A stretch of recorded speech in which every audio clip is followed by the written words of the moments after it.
Hi, and welcome back to the Attorney Cheat Code podcast, where we will give you the tools necessary to fast track your way to law firm ownership to create the law firm and ultimately the life of your dreams.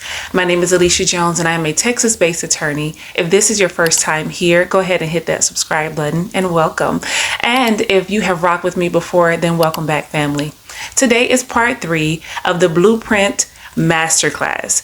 We've talked about starting your firm with $1,000. We talked about the things that you think you need. And today we're going to talk about your weekly flow. As a CEO, you definitely need to have an understanding of what your week looks like. And so we want to dive into that today. Some people wear busy as a cape, as if that is the thing to really strive for, as if being busy equates to momentum, as if being busy equates to moving that needle, to moving the bottom line. And it actually doesn't, not necessarily. So because you're busy and because you're always going here and there, left and right, you're back and forth to court, does not mean that your firm is growing. It does not mean that it's growing in the way that you want it to. And of course, everyone always sees you in court. And I was guilty of that early on too. Everyone would see me in court all of the time. I would be down there. But if I am in court and if I am advocating, then that means I'm not answering the phones in my office. That means that I'm not drafting unless I have my laptop with me in court and I have the opportunity to do that. So I want to make sure that when you're thinking about your week, when you're thinking about setting up your firm, you want to think about what your week really looks like.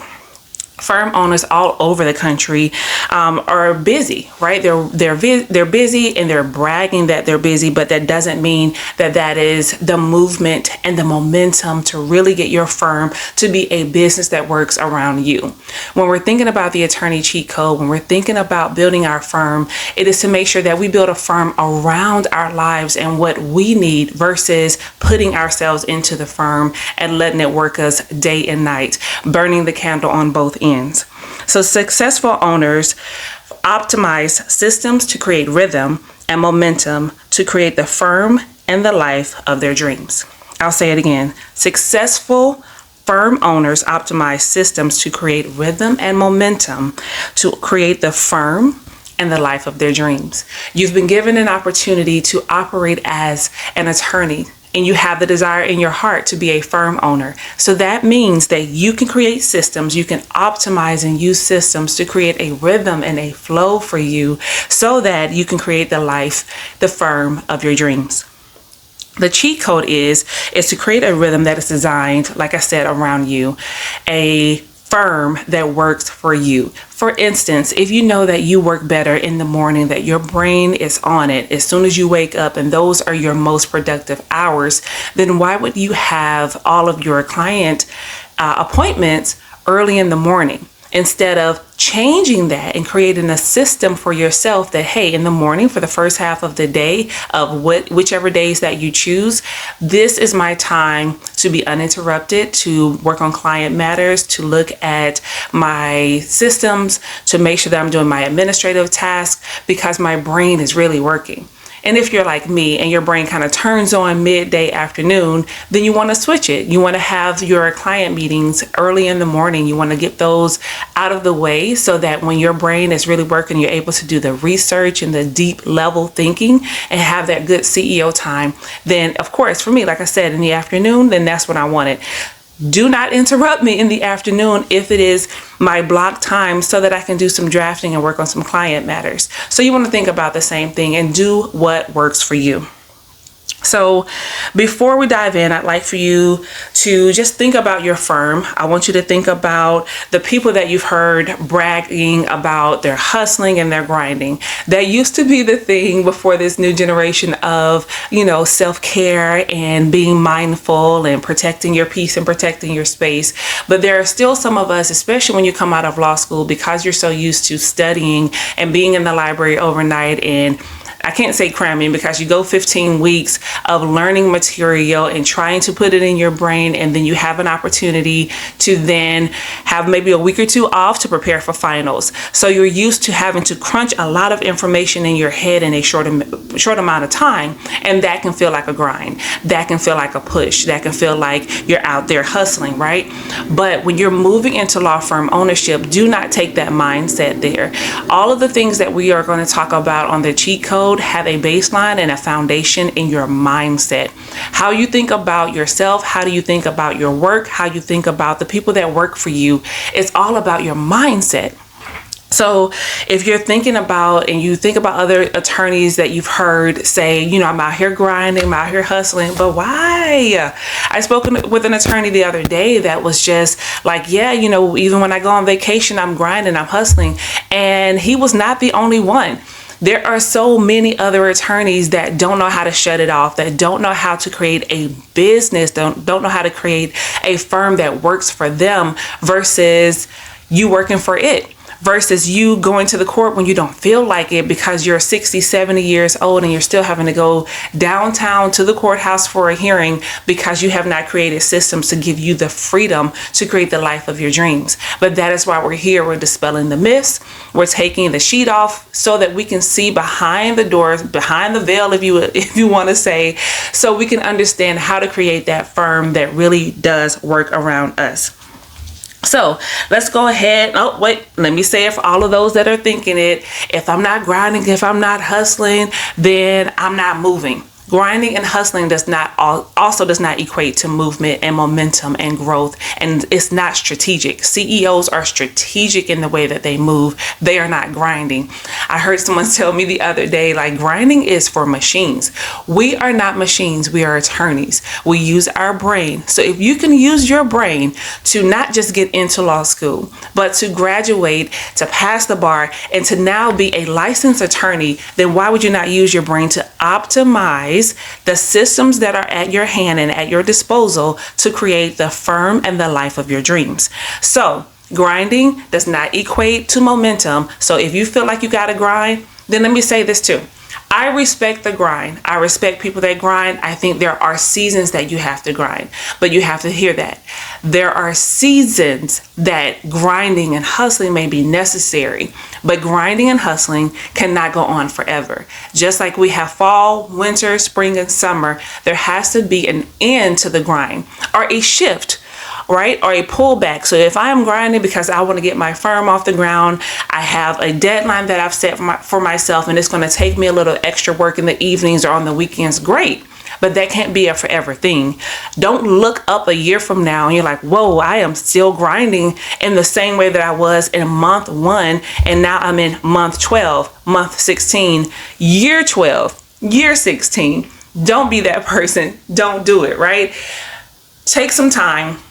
Create a foundation. Even if you've already started your firm, take some time to rework your foundation before you continue to build on it so that you can create, again, the firm and the life of your dreams.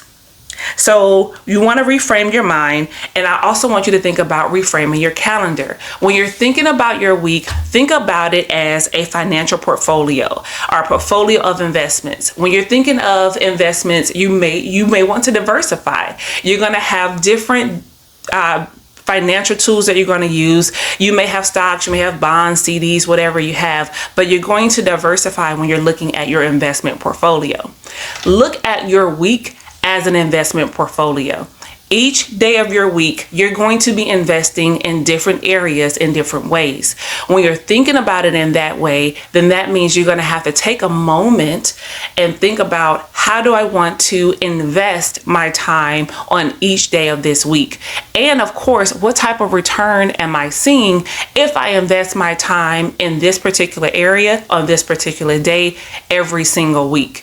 When you're building your firm, whether you're building, you've already created it and you're reworking it, you're reframing it, whatever, you're considering building a firm, then your week is going to be important for you because you need to devote time in different areas depending on where you are in the growth phase. When you're just starting out, you want to make sure that you're time blocking and you're thinking about, again, your investments.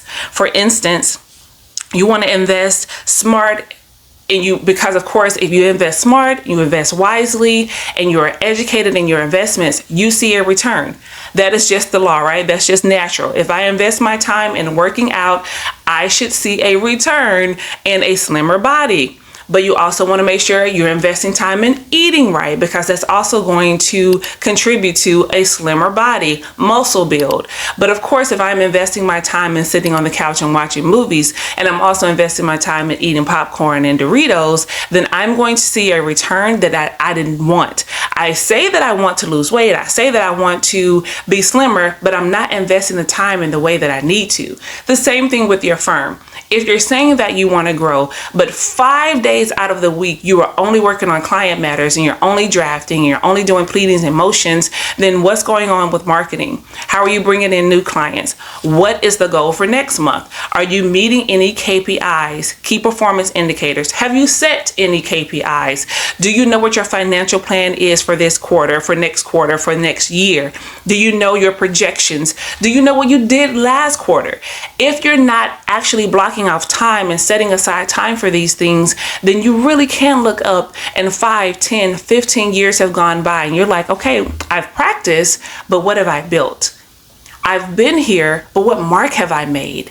Yes, my clients know me and I get good referrals, but I'm still having to work so hard. I'm still in the day-to-day. I'm still here. I'm still grinding and hustling, and I am however many years removed. I'm missing time with my family because I have not created systems around the way our life works. So here's a little cheat code for your investment for your week. For instance, we're going to look at 3 different columns. If you think about a table with 3 columns, we have our growth asset is the first column. Our second column is your first column is your investment type. Your second column is your activity. And then your third column is your ROI, your return on interest. So your return on your investment. So first, your growth assets, that is the investment type. If we're looking at our growth assets, then what is the activity for growth for the firm? That would be marketing. That would be networking. That would be visibility. And that does not mean you have to spend money. That could be going to any social groups that you're already in. That could be speaking at your church. That could be letting family and friends and other attorneys know of the area that you're working in and the area that you're focused on. That can be that is the activity, that is the investment that you're putting in. And of course, the return is long-term clients, new clients, brand visibility. So now people are starting to associate you with that particular area of law because you have told people, you've made it known to your community and to their community, this is what I do, this is how I can help. Sure, I can come in and speak to your group. Sure, I can give you some information. Sure, I can do a quick webinar. Sure, I can step aside and have a discussion with you about this area because this is what I am doing. So again, for that first one, your first column is the investment type is growth asset. The activity is your marketing, your networking, and your visibility. And then your return is long-term clients. And of course, when you're doing a good job, long-term clients become ambassadors and they tell other people about you and they send referrals. Next one is the investment type is your revenue, your cash now. What does it look like to get cash now? Your activity, of course, is your systems, your client delivery, your billable hours. How are you going to deliver the work that the client has signed up for? Once they've paid you for a service, for instance, I do probate and legacy planning. Once they've paid me for a service, what system do I have in place to go ahead and get my client deliverable? If you've paid me for a last will and testament, how am I delivering that to you? When am I setting time to draft that? When am I setting time to review it? When am I setting time to review it with you? When am I setting time for you to come in to sign it and have it notarized? Each of those things are touch points that require me. So how am I making sure to set aside time for that?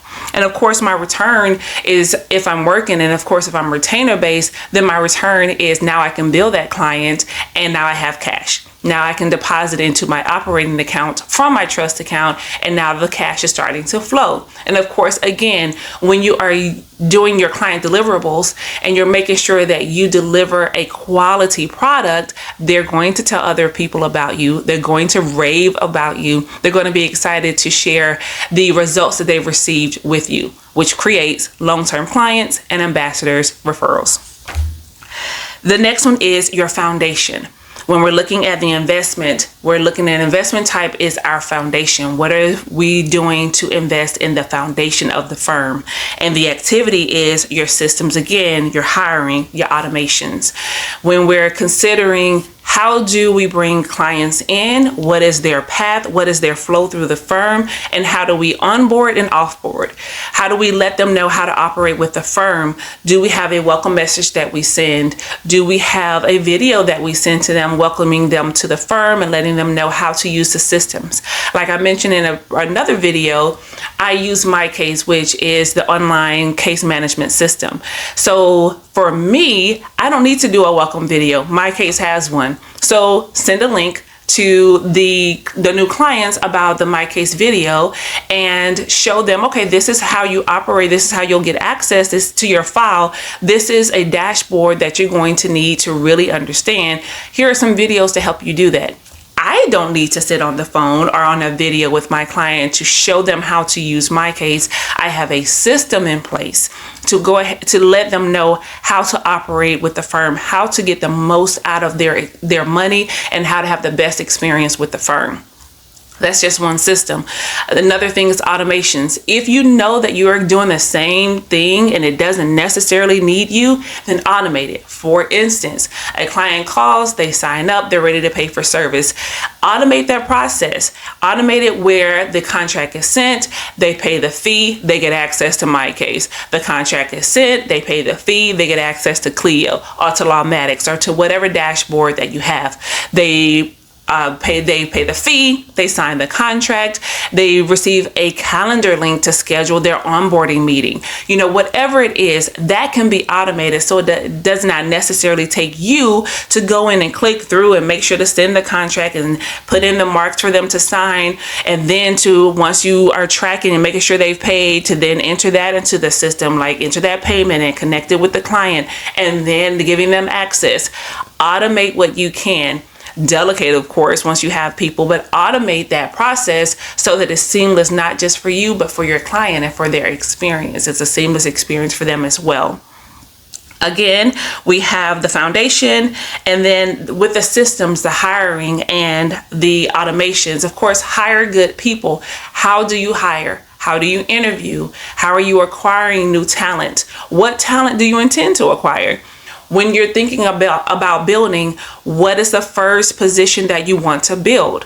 Who is the person that is going to come in immediately and take some of the pressure off of your shoulders? Is that an administrative person? Is that an associate? Do you want a partner? Is that a very experienced paralegal? Whomever it is, you want to think about that and create a system for how you hire. I will tell you right now, because I've done a lot of hiring, hiring can be a full-time job, which is why there are companies that will do it for you. Now, they are not cheap, but if that's something that you want to do and you have the funds to invest in that, then that may be something to consider. Outside of that, then are you posting on LinkedIn? Are you posting? Where are you posting, right? To get the good talent. Are you going back to the law school to pull some of those people? Are you doing interns? Are you doing legal assistants? You want to consider that and think about that. So when you arrive at the place where it's time to hire, you already have the system in place. You already know how you're going to do it, and you know what position you're hiring for. Now, the return on that is freedom. Your return on automations is freedom. Your return on hiring good talent is freedom. Your return on building good systems that work around you and the way that you operate is freedom and sustainability. That means that now you can take a step back from the firm and the firm continues to go without you. You can go on vacation and the firm continues to go without you because they don't need you to send a contract to a new client for them to pay to then get access to your case management system because you've automated the process. They don't need you to be there to make that follow-up call to ensure that they're ready for their hearing coming up because you have good people in place, good talent in place to handle that for you. This is a part of the cheat code, right? We're not building firms in the way that they used to, where they would answer the phone on vacation or they would step away from the dinner table from their family to answer a client call. Absolutely not. So make sure that you are building your firm in the way that you want to be in 10, 15, 20 years from now. Again, If that is you and you want to step away from the table from your family dinner so that you can answer the phone, this is probably not the podcast for you. We are here for freedom, and we are definitely here for some boundaries. And when it's time for my family time, that work phone, I have to find it the next morning, because that's how lost it is. That's how put up it is, that it is nowhere near me to interrupt my time with my family, my vacation time, my me time, my mind time, whatever it is that I have set aside. Then I want to make sure I have boundaries for that. So I am creating a firm. I have created a firm that is built around the way that I operate to maximize the life that I want to have, the firm that I want to have.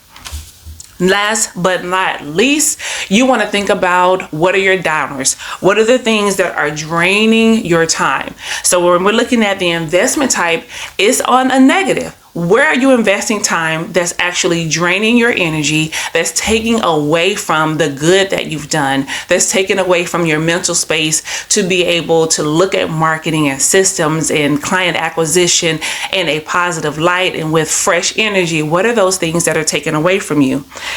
Oftentimes, if we look at the activity, is rewriting the same emails. Man, I cannot stand emails. Like, the one thing that I will accomplish in this year of our Lord and Savior 2025 is to not check another email. I am working to create the system around the way that I think and the way that I operate, so that my team can fully check my emails, because I know I get about 50 a day, and I just don't have time or the desire to look through all of those emails for what's actually important. So rewriting the same email is one of those things that drains my time. I don't know about you. Another one is no-shows. When you have people that schedule an appointment, do you have a confirmation email or a confirmation text that gets sent out to make sure that that person's actually going to show up to their meeting with you? Did they actually pay, or are you trying to run behind them on the day of, 5 minutes before, making sure that they pay for the session if it is a paid session? Another one is chasing money, because you don't have a good system set up to ensure that there is a certain amount in the retainer in the trust account. Then now you're having to chase because you've done additional work, and you're hoping to get paid for the work that you've already done, because you did not have a system in place to ensure that they had a minimum balance for interest for a point of reference. So if you have a retainer of 10,000 and you use all 10,000, it may not be the easiest for your client to replenish another 10,000. So you need to let them know your retainer is running low. Maybe you're at 5,000. I want to go ahead and get you to replenish that to whatever amount is agreed upon in that client contract. That is a system that's going to save you time on the back end. Because now, if you're in the middle of that case, for instance, and the client funds have gone down to the minimum trust balance, and you give them that call, or your team gives them that call and says, hey, we need you to replenish by such and such date based upon the terms of your contract. And that client says, you know what? I don't have any more money. Now you can adequately withdraw from that matter to allow them to secure services that are more within their budget, right? So instead of you putting more time in and financing their case, because that's what you're doing when you work for the case and you're not getting paid, you are financing your client's case. So when that happens, now instead of you having financed the case, you can look at that system, which has put those fail safes in place. And now you can say, okay, well, let me get you to a good place on your case. I understand that your financial needs have changed, and let me go ahead and withdraw from this matter, give you some time to secure a new attorney. Protecting yourself, protecting your client, protecting their case. And then, of course, the return when you are putting in time on rewriting the same emails, running after money, not having good systems in place is nothing. You have no return. There is no return on that. It's a negative return, if anything. It is, you are tired, you are exhausted, you are drained, your team is drained. You're not able, God forbid, you're not able to pay your team and your staff. God forbid, you're not able to pay yourself because you've now financed your client's case, or because you've now spent half your day on emails, and none of that is billable, or none of that is actually moving the needle. None of that is actually moving you forward. So no, there's no return on that. So you want to consider that. Again, your 3 columns, your investment type, second column activity, and third is your return on investment. Now, Thinking about investment, you would never invest 80% of your paycheck in a slot machine. And to those of you that are struggling with addiction, I hope that you can pull from that. But for the rest of us, we are not doing that. You are not taking your paycheck and putting 80% of that in a slot machine. So why would you put 80% of your time, your good time and energy each week in matters that do not have a return for you? Take a moment this week, today, tomorrow, whenever you are listening to this, take a moment and think about how you're investing your time each week. Your week, each day of your week, your work week, however many days you set aside to work, that is your portfolio of investments. How are you investing your time?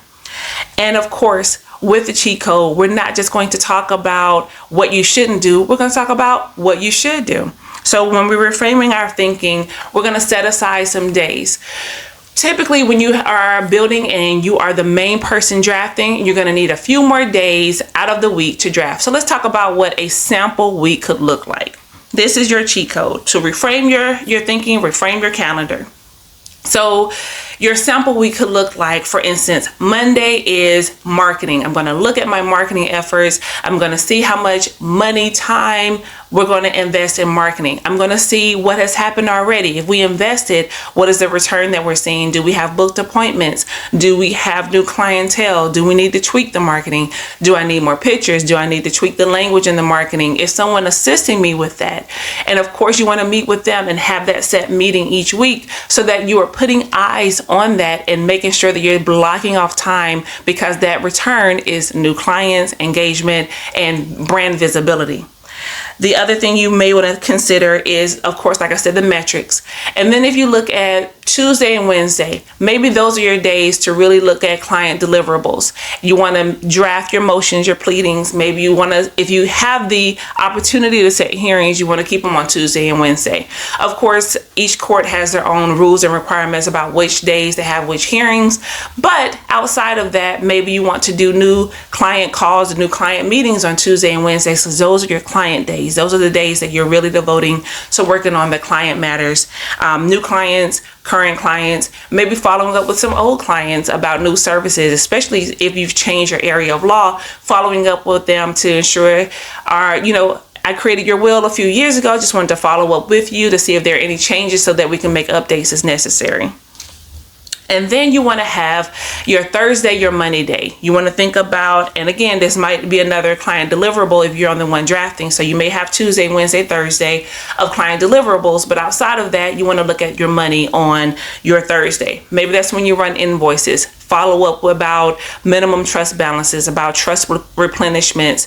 You're thinking about the bills that you have, the overhead that you have, how much money are you spending on the marketing, those types of things. All of the money matters for the firm. That can be on Thursday. And then Friday is your CEO day. That's your day to meet with your team, especially if you have remote people. You can have a set time and a set day that you meet with them about what their work has been for that week and the upcoming week. You can also look at your systems and your administrative items, your administrative tasks, your protocols, your procedures. Maybe you're building an office manual and you want to make some tweaks to it. If you're devoting that time each week, you're going to get it done quicker, sooner than anyone else would, because you're now blocking your time in a way that works for you and works for your brain.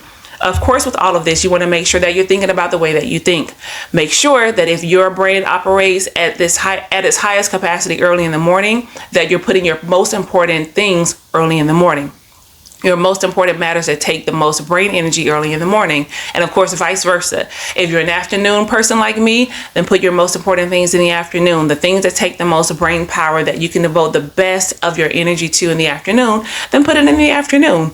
You are building your firm. You're in charge. You are the CEO, which means that you move strategically, that you don't react. Although we've learned from law school and just in life to react to whatever happens, you are going to be proactive as a CEO. You want to think about, how is this going to look for me a year from now? Let's think about my personal life and how that's going to intertwine with the firm that I'm building. If I intend to be married in a couple of years, then I know I can maybe put forth more time now, but I want to be able to step back more to devote time to my family. If my children are getting older and now they're more involved in some sports or other activities and I want to be present for them, then I know I need to have more staff in place to handle the drafting so that I can step away at 3 o'clock every day of that's what I choose. Or if I want to come in late because I want to have breakfast with my kids every single morning and I want to drop them off to school at 9 and I want to get to the office by 10, then you want to build your firm in that way. You want to make sure that you have the systems, the automations, the good talent, the good people in place to build that firm around you, the way you operate and the way that you dream your life to be. So set your priorities. One thing you want to do each and every day is set your priorities. One thing that I do, I used to do a quadrant, and I'll tell you a couple options. So I would take a piece of paper or a sticky pad and I would do 4 quadrants, 1, 2, 3, 4, right? I would just pretty much a big T across the paper. And I would put my highest demanding items, 3 in each box, the highest demanding in the front left. If I finish those, then what is second priority would be in the box to the right. And then the bottom left box would be, okay, if I can get to this, or I need to make sure that I get to this tomorrow, then that's what that box is. And then my last box is the least important things. Because when you're looking at your list, it can be overwhelming. It's like walking into a candy store for a kid. There is so much to see that you can forget why you are even there. So when you're looking at your list of things to do, as a CEO, there are always things to do, but everything cannot be urgent. Everything cannot be demanding of your attention. So if you take a moment every single day and you say, even when it comes to your days of marketing, your money day, you can go down a rabbit hole of things to look at and of things to research and to review and to really dive into. But you want to set your priority for the day. So if you're looking at client deliverables, for instance, and you say, I have 10 deliverables, but I have a limited amount of time today. So if I only accomplish 3, which 3 are going to ensure that the firm moves forward? And you can use that process for anything. Even if you're setting a 90-day goal, you can say, if I focus on these 3 in 90 days, which is going to move the firm forward. But for each day, if I focus on these 3 items and I accomplish these 3 items today, how is it going to move the firm forward tomorrow? How is it going to move the client matter forward tomorrow? How is it going to put me in a better position as a firm owner tomorrow? How is it going to help my team tomorrow? You want to think about that and set your day in that way. One of the things that I use now, that's what I used to write down, but one of the things that I use now is Monday. And Monday allows you to set your priorities based upon urgent, critical, high, medium, and low. So when you're looking at your Monday board, then you can create tasks and line items based upon priority. Or if someone has added something to your board, because your team can add on Monday.com. So if your team has added a task to your board and for them is an urgent priority, now you can say, okay, I need to get to this so that I'm not holding up and bottlenecking my team. Let me go ahead and review this order, for instance, so they can now send it to the client, get signatures, submit it to the court on time. But now you've set priorities and now you've looked at your day, each day, every single day, to ensure that you are knocking off what is most important. And of course, if you start to continuously have priorities that you're not able to meet, you might need to go ahead and hire. You might be at the place to bring on another person because there are urgent matters that need to be handled, but you're only one person. So bring in that other person so now you can divide and conquer. It's wonderful. Congratulations, you're at the place of growth. Woo, that was a lot.